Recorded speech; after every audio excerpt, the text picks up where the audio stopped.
Can you hold on? You have started. Can you mute until it's time to pop on? Because just there may be incidental. Thank you. All right, I'm going to record. Hey everybody, welcome to Self-Publishing Podcast. I think if I have my calendaring of this right, this episode will air before an episode that we actually just recorded live, and for that reason, you're probably going to think that the guest that we talk about today, you're going to hear it later and be like, "Oh, that's a duplicate." It's not the case. We just screwed that up. So today's guest is Beth Erickson, and we'll have her in a bit here, but she's we're going to talk about working with small press and that sort of thing. And to ask the question basically, is self-publishing right for everybody? Like dispel assumptions and things that most self-published authors have about indie in any, about traditional in any form. And that's what we're going to talk about today. But you'll hear that later. Like you'll hear that exact same run up, like I think 2 episodes from now, if I'm getting this right. But this is the real one. Well, now it has foreshadowing because I mess it up. I mess it up royally. What you're hearing is me totally shitting the bed. But I wanted to warn people because like people are going to get to that one and be like, well, just click, turn it off. No. Hang in there. That's the really Scully episode. Liz gets no introduction too. I know, she really does. Let's do it now. And then when Beth comes on, it would be kind of funny. It would be kind of funny. So Liz is No, let's not. That was a joke. Let's not do that. No, that doesn't make a bit of sense. Right. So, but do we want to say anything else before we move into something cool about today's show or any other? No. We'll get there when we get there. All right. So no, I introduced the show at the beginning. Well, I did sort of. Oh, okay, all right. Yeah, I didn't know if someone wanted to say any more. So cool things. Well, I just started watching a show called Crazy Ex-Girlfriend, which Dave would hate. Dave, you don't have to listen to this at all. Is Aziz Ansari in there? No, he's not. But there are musical numbers. Actually, I can think of a show that you did like that was a musical. The Muppets? No, because this is what I would compare this show to. I would say it's like Flight of the Conchords for ladies. That's why Sean's watching it. If I remember. Yeah, that's not serious musical though. Well, okay. I don't like lighthearted romantic musicals. I don't mind a depressing musical. Well, no, I like Phantom of the Opera. I don't mind a depressing musical. I don't want happy musicals. I don't want people happy in my musical dancing around because shit doesn't happen like that in real life. All right. If I ever see somebody dancing around, I'm gonna knock him in the head. Wow. Flash mob when Dave's in town. No, it's like have you ever seen I don't know. No, have not seen it. No, it was Flight of the Conchords where they have, they're basically like parody songs, right? And they would do different genres of the music and they would always just like play full out. So I've only seen a few episodes, but it's like that.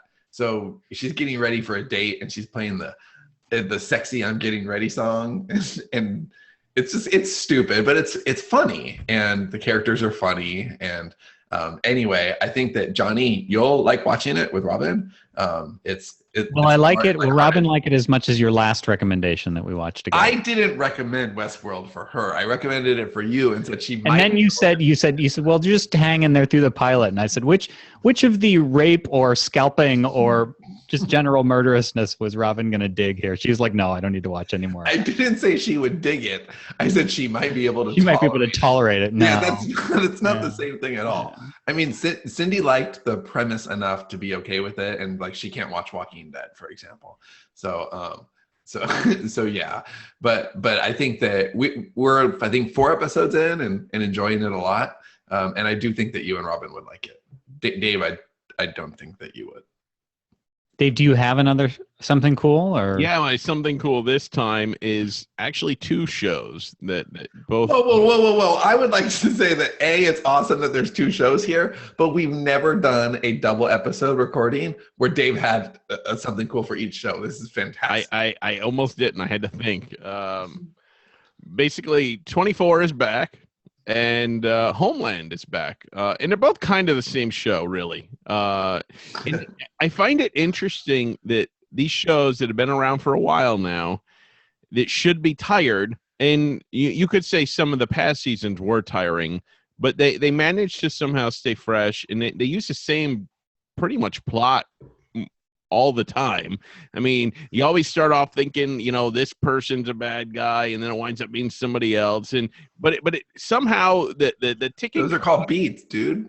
Yeah. So somehow a lot of shows don't pull it off, but somehow these two shows do pull it off. And so far, I'm enjoying both seasons. They're only like a few episodes into each season, or into the season, though. But I'm enjoying both of them so far.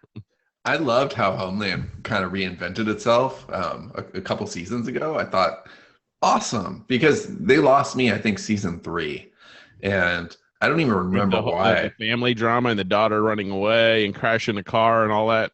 Yeah, it was just, it was too much. And like, I felt disconnected, and I felt like the Brody stuff was one season too long. I just stopped caring. But then I think they were supposed to kill him off, and they liked him so much they wanted to keep him around. Hell, Showtime liked him so much they gave him a different show. I am not enjoying how Scrubs reinvented itself in the final season. What the fuck is that about? Was it because Aziz Ansari is in it? No, it concluded, and then they were like, let's reboot it as Med School. What's that about? No, my real something cool is a book that I am listening to as an audiobook, and it's called Rocket Fuel. Oh, he's so hard on this. Sean had read it before, and I don't know if you talked about it on the show, but I actually signed him to read it again, because it's basically, the premise is that the reason I like it is because, number one, it's very familiar in our working relationship, but it also validates a lot of the collaboration model that we believe in for everything. Like, it totally does. Collaboration at all times, because it's 1 + 1 equals 5 or 6, and it's true in writing. So on a smaller level, but this is a business book, and the idea is that a lot of successful companies, they would argue most, should be run or are run by a pair, a visionary, that's Sean, and an integrator, which is me, although I like articulator better. And basically the visionary gets to be like Kermit, blah, you lay big ideas, and then the integrator's job is to sort of filter and then actually implement them. And I'm just really enjoying that, and I feel that it's going to be kind of a blueprint for the company going forward. Yeah, I'm really I just started reading it again too, and I really am enjoying it. And it really is like somebody wrote a book describing me and Johnny and our relationship. For a lot of ways, it's not completely perfect, and Johnny's not a pure integrator. Yeah, that's the part I like least. Is I don't feel when he describes the visionary, I'm like Sean. When he describes the integrator, I'm like, not as much. But they make that point too, that some visionary integrator pairs are more homogeneous than others, which are more polar, and every fit is different. Yeah, like there's one here that like it talks about visionaries typically aren't good at developing talent, which I think is the opposite of me. I think I'm great at developing talent. I think that's one of the things I'm good at. But there's here's a good one and a bad one for visionary. So visionaries tend to be superb idea generators. It's not unusual for a highly engaged visionary to be churning out 10 or more ideas every week. Some of those ideas might be impractical, and some might even be downright dangerous, but a few will be breathtakingly good and end up being game changers. And he's reading from our staff notes. Yeah. Right. Okay. And here's the downside of being a visionary. Visionaries sometimes generate too many ideas, far more than they can ever execute properly. That means it's all too easy to start something and then move on to something more interesting. For a visionary, storming the beaches is the fun part. So like being aware of what our abilities are and what our restraints should be because of that is super important. And I love that, because I read it a while ago and that sounds about right, and then move on. But Johnny's reading it now with an integrator's mind saying, read this, let's apply this. Right. Well, it's not just an observation. It's not just visionaries are like this and integrators are like this and blah, blah, blah. It's sort of a handbook as to how the two should work. So for instance, like the visionary ultimately makes like the final word. Like the visionary is ultimately the boss, but on a day-to-day level, the integrator is the one who's supposed to be like the tiebreaker and actually handle day-to-day, and the visionary is supposed to be hands-off. So like there's a lot of that sort of thing that it's like, okay, well we've been mixing that a little bit, and we want to mix it less. So really love that. And Christy asks, what's the name of the book again, in case anybody missed it? It's Rocket Fuel. Yep. Good stuff. All right. So before our guest comes on, psst, she's already here, just being quiet. I just wanted to just talk a little bit about story jackets and story garters. I'll dispense with the shitty attempt to introduce an ad read, unless you guys want to shoehorn something in that sounds terrible. Anything? No. Okay. So don't shoehorn anything in. But we've been getting a lot of reports from people who've done these little. It's like a developmental edit for your beats, a way of having a finding the holes in your story before you actually get to the point of writing it, and then getting in a quagmire and going, oh, holy shit, like that kind of didn't go anywhere. There's this escaping hole. I do love seeing all the the praise coming back that either Clark shares or Tammy shares after their story jackets. That's been really, really fun to see. Right. And that's so that's story jackets, and they book in advance if you think you might need one soon. Do it now. It's at sterlingandstone.net/storyjacket. That's for everything but romance. The romance ones we call story garters, although I think we're going to remove some of that differentiation and just call them all story jackets.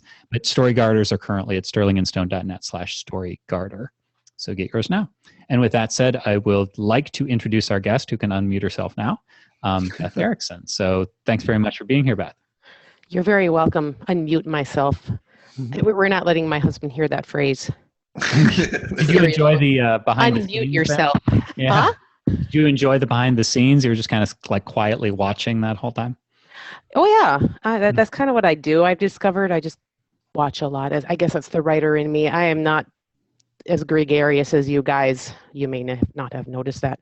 But kind of really, to be fair, few people are or should be. I'm here in Minnesota, and there's not a lot going on in the exterior, but the interior is just like, here, check this out. I'm like totally so nervous because I'm a fangirl. a really huge fangirl, like super. I mean, seriously, you guys. I'm just so tickled to death here, but yeah. For those of you on audio, Beth is holding up print versions of our books one by one. Yes, one by one, by one, by one, by one, by one, by one. Yeah. Beth is just a sweetheart. Beth, anyone listening to this is gonna know by the end, she's kind of impossible not to love. Like, she's just the kindest person. Everybody knows I'm adorable, so let's just move beyond that. It is. It's funny. I was gonna use the word adorable, but then I thought it somehow sounded like it minimized you. It's more lovable. But yes, truly lovable. And what I love is that you're very warm-hearted. You're very kind, but you also say what is on your mind. And I've been told I'm mean when I'm like doing critiques and stuff. I've never heard you be mean. I've heard you be direct, but I think that's great. And I think authors need to hear people direct with them, because a lot of people they're a little mamby-pamby, and they need to be told this is what to do and this is why you should do it. I couldn't really agree more, because this is I love this topic. I just you couldn't have picked a better topic. Actually, Amy was a little bit vague, and so when I made my announcement, I'm like, this is what we're talking about. So I hope you don't mind. That's to all my listeners. This is what we're going to talk about, because I didn't know what we're going to talk about. Not at all. Yeah. There you have it. Well, okay. So one of the big questions that I think we had coming into this is that self-publishing, it's clearly the platform that we believe in for us. Yes. But I think that a lot of people listening sometimes maybe make the mistake that we think it's the solution, period. And we absolutely don't, because there's a lot of authors who self-publishing isn't for them because that's not what they want to do. And so it's the wrong fit. And maybe they should go for a traditional deal and try to get that, or maybe a small press is what makes most sense for them. But indie publishing, they're very different. And so can we talk a little bit about the difference in those paths and who each path is right for? I think Johnny hit the nail on the head when he was talking about rocket fuel, and he said 1 + 1 = 6. Mm-hmm. That's a perfect way of describing why I have been publishing other authors since I opened Filbert Publishing in 2001. And so I've been at this for quite a while. And in fact, Dave, when you were talking about ESP, I had ESP. I said ebooks would never catch on. In fact, our first contracts didn't even have an ebook clause in it. Oh, wow. Yeah. So I'm not clairvoyant. I'm clearly not. But then I had the pleasure of going after all my authors. Y'all want to sign a new contract so we can do ebooks? So human. How did that go over? You just had to compete with them? Not super. In fact, a lot of I'm kind of surprised that a lot of them still don't believe in ebooks either. So the ones that I thought would just Is that jump because of the against did maturity not. of your market? It's just Pardon older. me? Is that because of the maturity of your market? It's just older, and so they're just Yeah, in fact, my most prolific author, she died. I mean, I've been in this long, my authors are dying. Okay, I don't know if that's funny or not. Such an off-the-cuff way to say it. It's Yeah. the truest black humor ever. I mean, and she didn't even tell me she was sick, you know? I mean, I was sending her all these checks, and finally I called one day, and he's like, she died. I thought, what? I'm still not Please, sure. dead? Dave thinks it is because it's I death. think it's hilarious. I know, but seriously, after I was diagnosed with cancer, I always thought, well, if I die, I'm going to just go off into the sunset and die No, I'm going to have to tell somebody so they don't have to like wonder for the rest of their life. It's just bullshit. See, that's why Beth can laugh at death, because she has faced Stared it in the eye. and come out the other side. Yeah, you know what? I had this question. It's funny you say it that way, considering it was colon cancer coming out the other side. God. Seriously, people, dignity. Has okay, so did having cancer make you more fierce? Because there is a ferocity to you, but I didn't know you before, so I've only known you as the Beth that you are now. But were you this ferocious? Is this ferocious? I don't know. I always tell everyone when they took out my tumor, they took out my give a fuck. And so, no, I mean, I really don't care as much as I used to. I mean, it's, Okay. there you go. Especially with colon cancer, there's just so many jokes. When I'm at the doctors, I mean, if I can't make them laugh, I'm like, bring someone new. Need someone new. It's either laugh or cry. It's so many absurdities.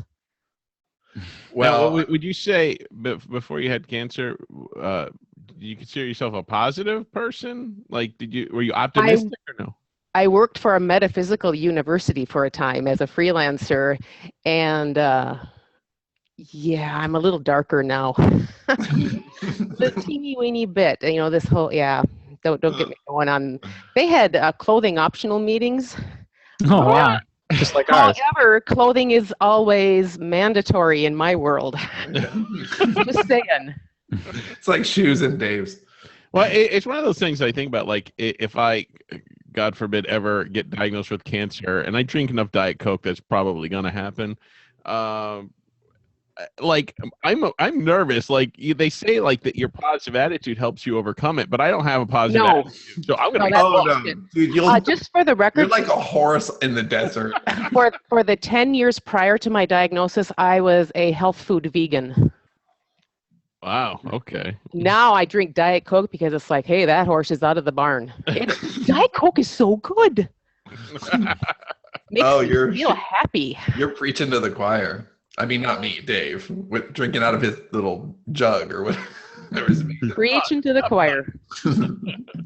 But yeah, you suppose we should talk about publishing at all? Yeah. So okay. I was gonna do that, but I didn't want to kill the joy. Plus, I think Sean has all the questions. Well, I mean, chime in, gentlemen, please. But you were telling me a story in email actually about something that an author did that it floored you. You're like, I was floored. So that happens daily. What were we talking about? Right. Okay. Well, I had cancer. I have no memory. See, you get to say stuff like that afterwards. It is like universal ticket, right?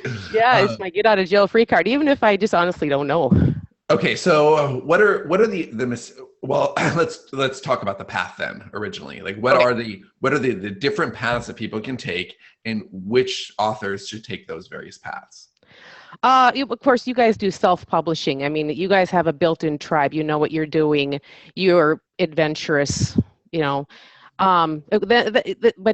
muddies the water as far as self-publishing goes is we've got those vanity publishers, subsidy publishing, POD publishing. They all claim that they're helping people self-publish. That may or may not be the case. And then, of course, we have the predatory publishers that are just crazy. Those are Dave's favorite. Oh, dear God. Have you guys been listening about Tate? No. Really? Oh, I know something you don't know. I feel so happy right now. Tate Publishing, I think they're from Oklahoma. Publisher Weekly article, because I don't want to spread.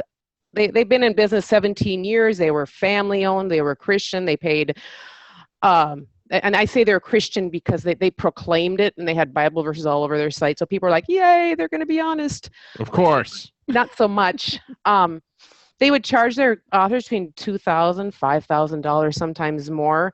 And then kaboom, they're out of business. And they have, from what I've read, like tens of thousands of authors that are now have to pay $50 each just to get their print files back. Oh my God. So they paid all this money. This one woman here in this article, she paid them 12 grand. And now they're out of business and people are having trouble getting their files. And so, yeah, that would be a predatory publisher. Even Wow, Lightning Tate Source. Publishing. Huh? Yes. Tate Publishing. TATE. Lightning Source, Tate owes them $2 million. It's a mess. And so, I mean, you don't want, you have to do your due diligence. I always tell people, unless you're self-publishing, money flows towards you, not away from you. Right. It's really complicated. So, I mean, in the traditional publishing realm, of course, you got the traditional, like the big five. Chances of getting in there are pretty slim, unless you have an agent, you know, and some of our authors have agents, which is cool. You just pay the agent, and the agent takes care of all that other stuff. Small and medium publishers, we would be considered small. And of course, like university presses, but you have to be really, really smart to write for them. I don't think they really would do romance novels like we do. No. Super duper smart. It's not me. So yeah, it all depends upon what your publishing goals are. If you're a go-getter and you know what you're doing. Oh, I take that back. I started out self-publishing. Well, I actually had a publisher at first, and then when I started self-publishing, I had no idea what I was doing. I did it anyway. Just don't be afraid of making. Right. But when you're a self-publisher, even if you're learning as you go along, you're adapting. Like that becomes part of your permanent skill set, and you get those skills pretty quickly, and then you have them, and then okay, well now I know how to do A, B, and C. Where if you're traditionally published, then you don't ever adopt those skills. You just have the same one. I write over and over. I would have to disagree a little bit. Because with our authors, we partner with them, and I love that whole rocket fuel thing, 1 + 1 = 6, because I work with all of our authors, helping them with their websites, helping them with any press releases they may want to do. When you are traditionally published, that doesn't mean you don't do any marketing. You have to still do a fair amount of marketing because, like, for example, if I set up an interview for an author, those people don't want to talk to me. They want to talk to the author, and it's just easier for them to contact, and I can open doors for them, but then they have to walk through them and actually do the work, just as an example, we had one author who was endorsed by Focus on the Family and also was going to be on television in Florida and real TV, not just, internet TV. And she called and she, well, I want you to, buy my plane ticket because this is going to be for work. And I was like, no way. The same methods that work for self-publishing marketing work for traditional publishing. However, that TV show netted approximately 1 book sale simply because it's really stupid because, who's going to watch a TV show and say, I'm going to write down that title and I'm going to go to the internet and then I'm going to look at the website and then I'm going to, No, it's stupid. Unless that TV show is Oprah. Right. Yeah, well, then she sends people to her website, and people do that because she's Oprah, and then they click the link because, well, she's Oprah. But yeah, it's the things you think would work don't, whether you're self-publishing or traditionally published. What works is having an active, great website and doing what you guys do. It's a darn daily process no matter who publishes you. The difference being between traditional publishing is the fact our authors don't pay anything. Downside is we don't work with many authors, probably 2 new ones a year. So this isn't like an advertisement because it can't be. I could not possibly manage as many people as like the subsidy publishers have. When you pay them 12 grand, they can just push people through like, spam. Well, so two-part question. Number one, what might be the advantages of going traditional? So basically, like, what kind of person might that be right for? And, as part of that is, and I know that the answer is no, but I want you to elaborate, are all traditional publishing deals created equal, basically? So like an author who signs with you versus somebody who signs with Random House, and even then, I like the question. certain clients like are treated that question. different. I'm looking for my notes. Okay. Yes. No, not all publishing. It all boils down to the contract. You have to be real careful with contracts. For example, some publishing companies will purchase your entire manuscript outright. You don't want to ever do that because you'll never get royalties. And some will insist on doing the copyright in their name instead of your name. That would be a bad deal. Wait, there's publishers that don't give royalties?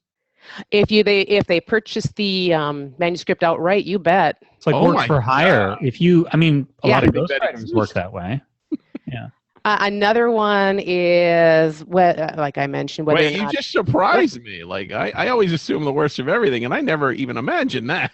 Well, imagine yeah, that's- Imagine you're working for a company and you do a piece of writing, and it's your job to do that writing. Like, that would be basically work for hire. But it's a book, so it's subtly different. But like, that's not unprecedented. Copyright. Not at all. The internet marketers do that a lot. They'll just say, Yeah. write me an entire book on autoresponders, that they call them drip campaigns now because I'm old. And I know they keep changing the name. Give me a book about autoresponders. I'll pay you $300 to give me everything you know on it, and then they just stick it on it. Yeah, I have seen Kindle sort of gurus that Don't you hate basically that? sell to the people. They say hire somebody from like some third world country to write your book and then pump it out on Amazon and make, quote, passive income forever. Yeah, okay, Yeah. so yeah. It's kind of like ghostwriting because some people still have their name on it, but some don't. Mm-hmm. But even so, like I said, the whole how they're going to handle ebooks, the price of your book. Oh no! Some books, some companies, especially the POD vanity publishers, will sell a first-time novel for $29.95. Yeah, right. We all know how that's going to sell. You'll make $20 per book. Well, not really. Another thing to look for in contracts is the contract length. All our contracts have a 2-year sundown, which means after 2 years, you can just say, "I'm done with you, Beth. Let's go our merry way." I had lunch with a writer one time, and she's like, "What can I do about this contract? I don't think it's fair." And it was for a Catholic publishing company that retained rights to her book for 3 generations. We own you It and can't- your children. It can't go into the public domain. No, that person's Wow. been long dead. 3 generations. 3 generations. I said, well, you'll never see those jigsaw puzzles again. Wow. It was a jigsaw puzzle book, but yeah, I was. What rights are they taking? Worldwide rights? What language? If it's going to be just North American, you don't want to sell all your rights, forevermore. You have to look at stuff like that. The royalty schedule is something to look at. What percentage print? What percentage ebook? And what is that percentage based on? Is it based on retail price? Is it based on wholesale price? Is it based on wholesale price minus expenses? Expenses is bad, because then I could say, I'm gonna Everything. I deduct had my to take electric clients bill. to lunch. Yeah. And all Fly that them kind in of stuff. from- Is it the net, the gross? And then there was another person who had a contract that said that the publisher could change the contract at any time, but the author couldn't. And I was like, well, what if they want to make some pretty bad changes? It's just little things like that. So yeah, I've seen some of the big 5s contracts. Some of them can be a little hinky. So That's why you have attorneys.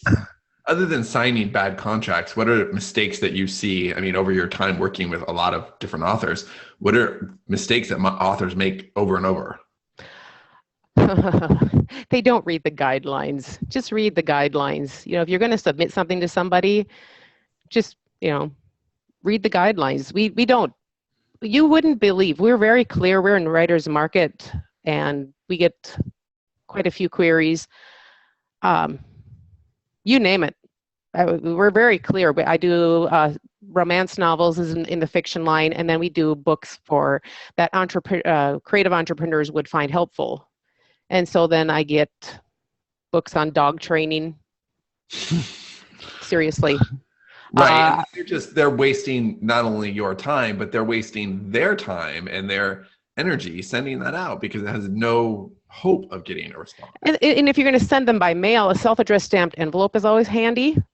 This one guy, this one guy, I got like 3 packages in the mail, big honking packages.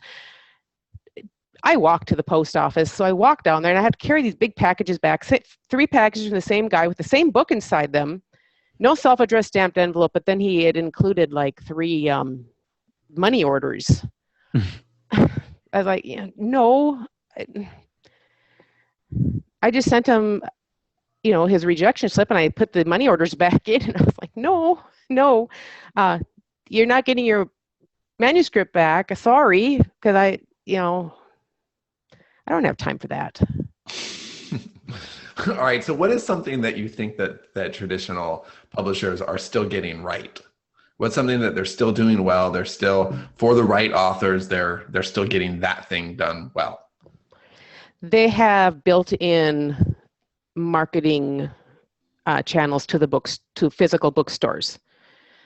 That said, I'm sure you guys know how it works. I mean, they rent end caps, and we those right. kind of things are not open. They pay for visibility. They pay for visibility. We can get into bookstores if we're willing to. Okay, how can I say this? We have it's possible for independent publishers, small publishers. It's even possible for self-publishers to get into bookstores under certain conditions. For example, like you don't want to make money. That's it. You got it. You got to give the 55% discount. You have to pay postage both ways. You have to, and this is huge, you have to have your books listed as returnable. And most indies don't do that. We did for a while. We worked with Baker and Taylor in the beginning. It was such a nightmare. They would order like 25 books, then they'd send back 24 books, and then order 25 books the next day. Oh, God. We spent most of our time crisscrossing in the mail, and it was a logistical nightmare. I was so happy when we finally got our Lightning Source account and could just list the books as non-returnable. And they said, well, you'll make fewer sales, and that's true. The sales did go down a little bit, but we made up for it by not shipping so much, because you have to pay for shipping there and back every time too, you realize. Can you actually lose money selling books to the bookstore, print books? Are you kidding me? Oh yeah, you can. Seriously? Lose your ass. Oh, absolutely. Funny one. Yeah, we had a bookstore in Canada order 25 copies. We had a really crazy author up there, and he was so enthusiastic, and he got his book, and so they called me and they wanted to order 25 books. I said, "Are you sure?" Yeah, we're sure. And I said, well, you realize they're not returnable. Oh, that's fine. So we sent them up there and everything. And then they got impatient, not realizing that these books have to go through customs. It takes forever. Well, they finally got them. 2 years later, they called back and they asked if they could return 24 of them. I'm like, no, 2 years. Because when you get these books back, they look like they've been, playing field hockey with them. Yeah, that business feels very dangerous to me. I was not a happy person. I love non-returnable. I'd rather sell online, and the bookstores, yeah, they have to do a little work. They may be able to really push the books, but no, I've seen too many books in the remainder bin. So what should an indie, should they even try to get into a bookstore, or only ones that don't require you to return it? Or like local ones? I personally am not sure it's really worth it. Unless it's your dream, if it's your absolute forever dream. Thing for sure, right? Go like for I want it. to be in airports, I want to be in because Targets, that kind of thing. First of all, you'd have to get a bigger print run than Lightning Source, or I don't know where you guys get your books printed, but if you have to get a really nice big print run. But then if you have like 5,000, 10,000 books sitting around, you have to have a place to house them. So if you get a distributor is going to want 60% discount, so they can give the wholesaler 55%, so they can give the retailer 40%. I mean, we're talking a lot of people making money off of these books, but they charge you a per month fee per book to house your books. So if you have 4,000 books sitting there and they're charging you so many cents per book, your profits kind of go down pretty fast, that you're better off just printing them print on demand and not having to warehouse them. Yeah. That's just bull hockey. All right. I'm not swearing. I'm giving up swearing. That's why I've been practicing with bull hockey. Obviously, it doesn't have the punch. It does miss a little something. Okay, so what's something that indies are getting right? What's something that that you see them growing? Like, what's something that the indie population is, maybe they hadn't got it quite figured out a couple of years ago, but okay. Oh, I know the answer to that one. The one thing the indies are doing that every person that I know who's had a traditional contract has not built a mailing list. They don't feel they need it. The smartest thing any writer can do is to build their own email list and then continually keep in contact with them. Where the indies sometimes fall short is that pretty much every email I get from them is just a selling email. I think that's so stupid. Yeah. Just, oh, I have this book out. Oh, my friend has that book out. Oh, look at this book, it's for sale. Oh, look, that book. It kind of violates the whole. I've worked a lot with copywriters, and some of my authors are pretty decent copywriters, but it violates the whole "know me, like me, trust me, buy from me" mantra. You have to make a connection with that reader one at a time, and that's so easily done through email. And I don't know why traditional authors just don't. Some of them do. The real, ones that are successful appear to, but then there are those who are like, "Oh, I'm too good for that. That's icky marketing," But it's not icky marketing. It's just bonding. I mean, you've told me stories about your list that they're awesome. Like, your list loves you. You send an email and they respond right away, and like. Oh dear God! Right? When I finally mentioned I had cancer to my list, I just disappeared off the face of the earth because I got diagnosed, and within 12 hours I was in hospital, sliced in half, and then after that I was on Vicodin. That whole time in my life is just like this happy blur. Vicodin's good, interesting stuff. So then when I finally got back to them, I was like, "Well, guys, I haven't talked for a while because I had cancer." And then next thing I knew, I had like 8 million emails to answer, and I was like in tears because it hurt to sit and hurt to stand, and I couldn't see straight because of the Vicodin. But yeah, I have the best readers. They're just pretty awesome.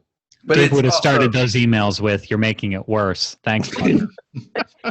I finally just had to do something through I use Aweber. I had to just say, "Guys, thanks for the email." One woman sending me prayer shawls and booties even. I mean, But you nurtured that. That didn't happen accidentally. Like, that yes, happened it did. because you talked to them. It did, because I had nothing else to say to them except, I just need to send something this week, so I just, just chat. It was very natural. But if you hadn't nurtured it ahead of time, they wouldn't have responded that way, is I think Sean's point. Yeah, possibly. Exactly. Like, no possibly about it. You have to own that. Like, people don't look, if you are an author who got people on your list and you only told them about new releases, and then you said, I have cancer, you would get a few responses, of course, because people are human.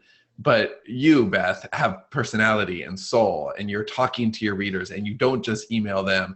Do you guys talk to him like that? "Oh, Sean, you're so awesome and cool," and no, we don't. Kind of awkward, isn't it? Sean talks like that. He's a very flowery, nice, complimentary sort of guy. I begrudgingly give compliments. Dave is when you get a compliment from me, it comes from the heart, because my heart is black. So like you developed that relationship, and that's why they cared. It's not because they were on your list. It's because you But I really do care. I really do care when people get ripped off from a publisher. I really do care when they spend a lot of money, when the money they put out to get their book in the world exceeds the amount that they're going to get in. That's not fair, that's one thing I'm always working with my entire list saying, guys, you don't have to pay to get published unless you're self-publishing. That's a different animal, but come on. I mean, spending even $500 plus on top of everything else just to get your book on Amazon, and it may not even be edited well, you know? You may have a crappy cover. Come on, you know? So one of our expressions all the time, know your why. So what sort of a writer with what kind of why would choose a traditional versus a self-publishing deal? So for instance, I'll just venture one is I think a lot of authors who think that traditional is going to make them the next Stephen King, maybe that's not a solid why. Whereas I want to not be more hands-off, it maybe is or something. My authors, I think they do it, and the reason I work with them is because I'm tired of working alone all the time. I got together with I launched into this to A, help people, and B, I was tired of working alone all the time. And so when you work with another author, I mean, first of all, aren't authors fun to work with? Yes. They're pretty awesome to work with. Who wouldn't want to work with us? You know, it's fun. And so, yeah. T-shirt idea, you guys. Writes well with others. Writes well. But yeah, I think that a big part of the why you'd want to go, you're I don't know if you would make less or not, because everything you make, every check, you write your manuscript and then you start getting checks. That's how traditional publishing works. Whereas self-publishing, you have a nut, right? Right. Yeah, you have to pay for your cover. You have to pay for your formatting. You have to pay for your, editing. Did I say editing yet? Well, it's all, you have those running lists right. of things. Yeah. And you have to pay for, of course, you'd have to pay for your autoresponders if you were an author anyway, but, things like the various promotional tools. I don't know. All I know is I definitely don't have a shortage of queries. Well, where do you think the markets are going? Where are the industries, I guess? Where do you think indies are going? If you looked in their crystal ball 5 years from now, because you've seen a lot of change. Like you were in the indie space way before there really was an indie space. So, I mean, I just in that the 2 years that I was kind of out because of all the cancer stuff. See, I didn't say crap. It went from everything familiar, cancer, and then the whole year of and then when I started in again, it was unrecognizable. It was just it happened really fast. So no kidding. Let's go 5 years into the future now. It's 2022. What are things? I didn't think ebooks would catch on. I can't believe you're asking me this. Just take my my go opposite. Yes, go the opposite. I'm the George Costanza of prognostic. Well, that's good. That actually makes it interesting to me. So where do you think indies are going? Where do you think indie industry will be in 5 years? And where do you think traditionals? Like, do you think that they're just going? I think they're going to be a lot closer together. Yeah, I do too. Actually. Way back when I started back in 2001, I was a fan of Dan Poynter, and he said that at that time, the New York publishers would be making more money if they had just simply vacated and rented their offices to other people. Wow. That was in 2001.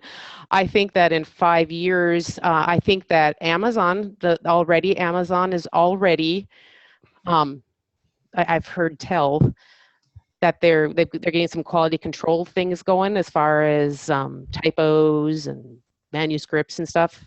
That's Amazon good. will be a lot tighter. Lightning Source, people are doing short discounts. You guys familiar with short discounting on Lightning? No. In Lightning Source, you can give a 20% discount to bookstores instead of the standard 40. That was a strategy that a lot of the small publishers were using. They'd go into Lightning Source, they discount all their books 20%, and voila, 20% more. Instead of doing 40%, I get 20% more profit. I never did that because I didn't think it was fair. And luckily I didn't, because those people are getting their buy buttons taken away now. Wow. Yeah. I remember you saying that they were getting buy buttons taken away, but I don't remember the reason.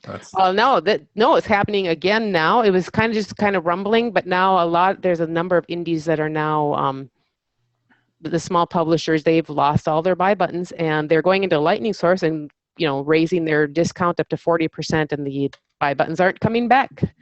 Well, they got burned.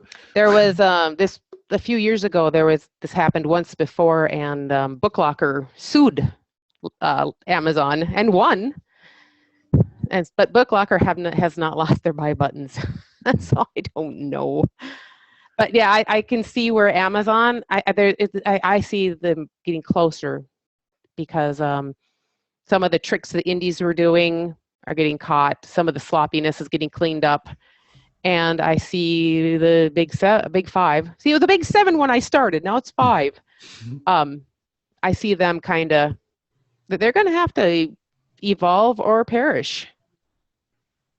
I wonder if Amazon will even be doing books in 5 years. Is that a crazy thing to even wonder? I don't think it's a crazy thing to wonder. If they hadn't started with books, it'd be a lot more. Right. It's like it's got a special place in their hearts. I don't think it's necessarily entirely a great business decision. You mean selling books or publishing books? Selling books. I wonder that too, because how can they possibly, how are they making money on CreateSpace unless people are really using their alternate services, like their add-ons. They recently introduced KDP Publishing for print rather than CreateSpace. I don't understand the difference there. Do you guys? I think it's just the same engine within your dashboard. Yeah, I think it's just like an internal. It goes to the same place. No, they're saying it's different though. There's some differences. Yeah, there are some differences. From what I've heard, you can't get your your author copies and proofs are not available, and especially right. But as far as where it comes from the same place. So the differences are. But why are they doing that? Why are they segmenting? I don't understand that. I don't know that they are. I actually think they're integrating. I think so too. Yeah, I think they're trying to make it look like, well, why would you go to CreateSpace? It's just right here. It's easier to understand. That said, I don't know if you're aware of this, but CreateSpace actually does use Lightning Source for some of their printing as well. Yeah. Yeah, the expanded distribution, right? And of course, and they're also, you knew Lightning Source is owned by Ingram, and so a lot of the indies in my world are kind of thinking that with this problem with Amazon, that soon Ingram is going to not differentiate so much between Lightning Source titles and their other catalog.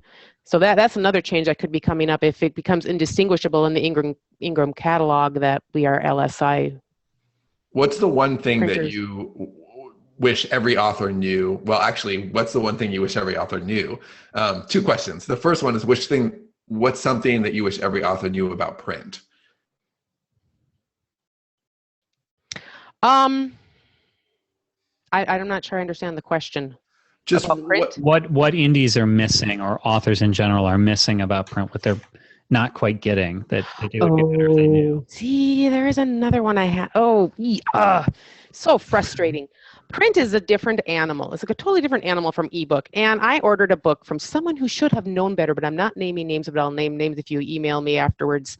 On its way. Stephen King. I'm an old woman, people. I don't like ebooks. I like to hold them in my hand. And there are a number of people who should know better. And I've ordered his print book. And when I got it, all of his hot links had not been changed into URLs. Oh, yeah. Seriously, people, what a newbie really stupid mistake. Every one of them. And I bought like four of them at once, and I was like, oh, this is just bull. Probably right publish repeat. No, it would. No, you guys. No, I haven't had that issue with you. But no, that's a mistake that we're aware of. I hate that so much. A paperback is not an ebook. That a person should never have to say that. Yeah, I keep pushing this page and nothing's happening. I do that. Like when I read a print book. No, when I read a print book, like now, like when I see words I don't know, like on my Kindle or iPad, I click to define. I find myself going to do that on print books. Yeah, we train ourselves. Well, okay, so what's away from print? What's something that you just wish every author knew? Like something, man, as so many authors I see making this mistake, I just wish they would do this right. I wish they knew this one thing.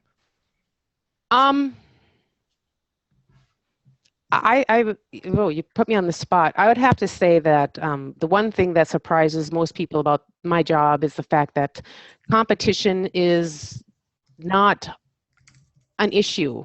Our projects are always so different. Oh, I love this. Price points are so low that we can all work together and we can, all raise each other upward, because competition doesn't really exist. It's all complementary. You and I could write the exact same story. It would turn out totally different, and it would be interesting to the same reader. Oh my God, I love that. That's so true. I couldn't agree more. That's fantastic. Yeah, it's co-opetition, right? Even exactly, like within we're all cooperative. Like we're not competing against each other. It's not the same. Isn't it better? Some people I'd like to see go down. I know you would. It's like if more people are reading and if more indies are creating better books, then exactly. It's like one of the things that we could do to work together as indies is to make sure our indie books are as good as possible, so that we are blurring the lines and that readers trust. So that the shitty ones aren't ruining it for the rest of us. Right. You don't want, when people say self-publishing is shitty because there are no gatekeepers, you don't want them to have a leg to stand on. You don't want that to be a legitimate argument. And right now it is. Right now, it is a legitimate argument because, yes, there is some good stuff out there, but there's also a lot of garbage. And so we have to get better. And we have to get better by realizing that we want to help each other get better. Make sure that the people who are writing good books have the mechanisms to get those books into people's hands. And the people, like, we understand business. And that doesn't mean, like finding ways to manipulate algorithms so we're getting as many books as possible into readers' hands. We're writing stories that people care about so that they become your fans and they buy from you over and over and they tell their friends, because that's sustainable. And it means that the whole ecosystem is better. And we as a community want to do that. And as the ecosystem does grow, we begin to nurture an environment where literacy is something that is valued. And as literacy becomes valued, our society as a whole becomes more enlightened, and we hope. I think especially with fiction, we're always teaching people to look at the other side, a different person's point of view, and that's always so valuable. It's hard to hate somebody when you've walked 300 pages in their shoes, Question from Danielle Garrett. She says, what are some guidelines for payments when working with a small press? What would be a fair deal? I realize they front the editing, cover, and marketing money, but is it a reasonable royalty percentage for the author? But industry standard is 10%, between 10 and 12% for print books, and 50% of the net for ebooks. Some will go higher, some will go lower. It all depends. That's just pretty much standard. Okay. Great. All right. Also, I think small publishers, aren't they able to negotiate like deals with Amazon where your book can be less than $3 and you will get you won't be stuck with that 30% that indies are stuck with? Hasn't happened to me yet. Okay. I will look into it though. Thanks for the idea. So with that, I think we'll close up, but thank you very much, Beth, for being on. Is there anything that anywhere you want to send people? I know you said you don't necessarily want a bunch of queries or anything like that, but if we get one and they mention that they were on here, we'll make sure we read it first. If Filbert, Filbert, it's when I started my company, I put a lot of thought into the name, and everyone said I was nuts to do it. So I figured Filbert. So there you go. My deep name, filbertpublishing.com. Send her money orders and boxes of books. She loves that. Oh, tons of books. And Gwyneth Paltrow's head. No, don't do that. Wow. That's going to happen. Without the hair. Gwyneth Paltrow, I see the headline coming up. Gwyneth Paltrow chased by a group of hungry authors. No, not really. So and then again, if you need a story jacket, book it early because they book in advance. sterlingandstone.net/story jacket or /storygarter for romance. And again, thanks very much for being on, Beth. It was great to have you. You're adorable. See you in April. And we'll see you in April. Adios. Thanks, everybody. Bye.